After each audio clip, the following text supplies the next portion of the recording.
Hello, my name is Teresita Branco, the Artsy Sister, and today I wanted to show you this, here we are, this Spider Gwen comic book.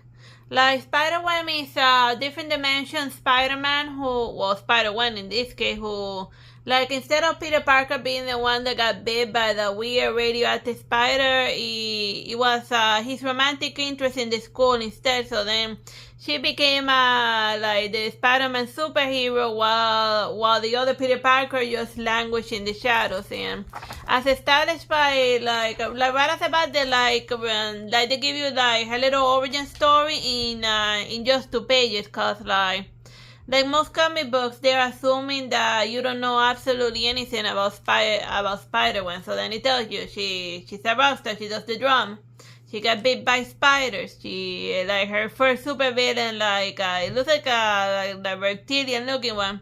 And then, she was the one who was protecting, Peter Parker from, like, the bullies and whatnot, Miss Congeniality stuff. Remember, like, in the start of the movie, Miss Congeniality, that the little nerdy kid was getting, like, bullied, and then, like, she punched the bully, so then, like, but then instead of like being weirdly grateful and like continuing with his life, he decided, well, if she can be like a kid crusading superhero, well, I wanna be like a superhero too. So then like he invents a weird serum in order to try to give himself super strength, but and because he was tired of being like weak all of his life, and then like since he wanted to be a superhero so badly, he just ended up biting the big one.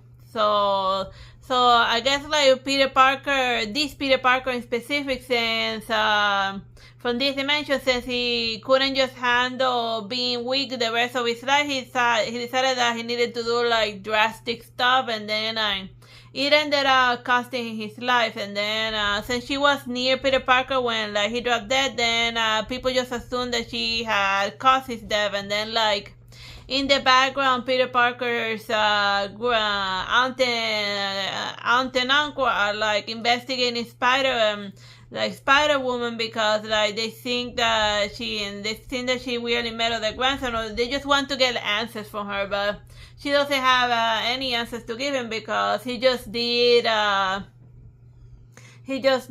everything on his lonesome, thinking that he'd be so smart that just because like you get straight A's in your classroom doesn't mean that you're smart enough to like tamper with chemicals. I mean, at least test it out on like animals before putting like a weird crazy injection that you cooked up in your in your meth lab before trying it on yourself. Whatever. I don't know why I found the tragic end of this Peter Parker were weirdly hilarious, but then again, at least the Spider-Man from the Peter Parker from the Spider-Man Married with Children, he was able to accept the fact that he was able to not be Spider-Man and still live a rich and successful life, because he used his brain and his smarts to move on with life, and he ended up getting like the suit way earlier, like extremely late, when he was married and had kids. He had he lived a normal life for a long time when he didn't need to do it. Like, it's okay to just be like an average Joe with like decent intelligence, but I guess he just couldn't handle that. Like, his romantic interest was cool, so then I guess to impress her, he just like stabbing himself with the point. He just like stabbed himself with the pointy end of a needle and weird stuff he cooked up. But I guess that's like a lot of guys when they're like ridiculously desperate to get a specific chick's attention, then they just do very drastic things. But it ain't worth it. Like, if she's not paying attention, if she didn't pay attention to you when you were Peter Parker, she's not gonna pay attention to you once you're like Mutant Parker or something.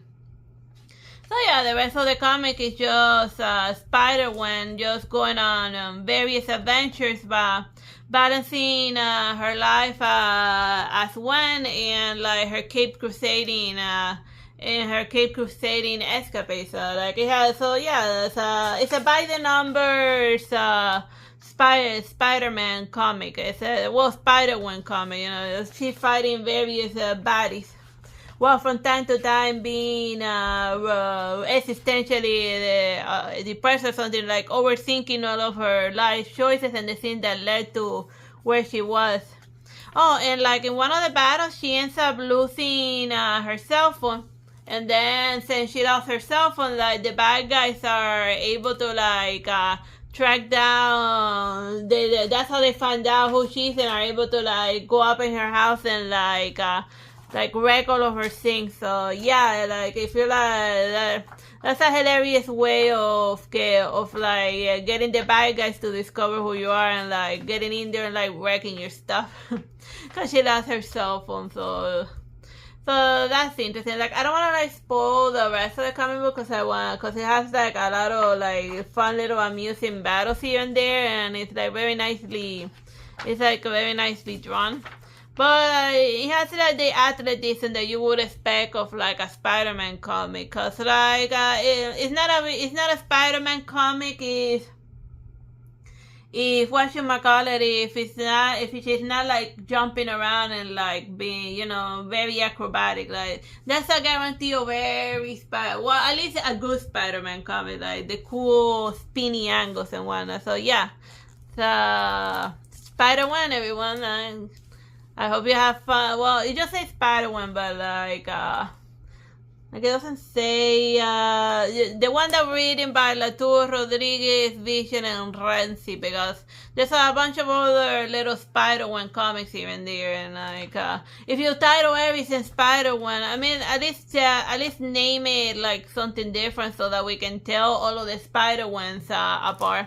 Oh yeah, her band is called the Mary Janes, which is silly considering what the Mary Jane is a slang for, but whatever. Bye bye and God bless.